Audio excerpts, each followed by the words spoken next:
আপনাদেরকে কিছু কথা বলবো, কেউ ভিডিওটা ধাক্কা দিবেন না, অবশ্যই সম্পূর্ণ ভিডিওটা দেখে যাবেন।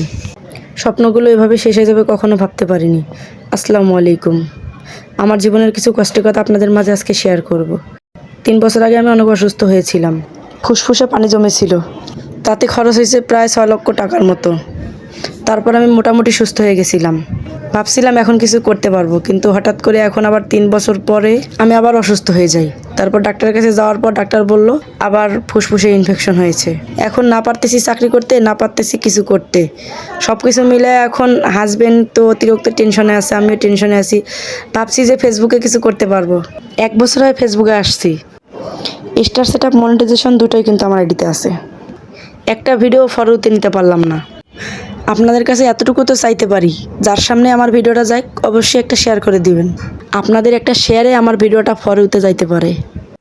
আমার জন্য এতটুকু তো করতে পারেন। অনেক শখ করে ছাদে উঠেছিলাম, কিন্তু দুঃখের বিষয় অসুস্থ থাকার কারণে নামতে পারতেছিলাম না। পরে একজন আমাকে নিয়ে নামলো। আমাকে দেখেই বুঝতে পারছেন আমি অনেক অসুস্থ। সবাই আমার জন্য দোয়া করবেন। ভালো থাকবেন। আল্লাহ হাফেজ।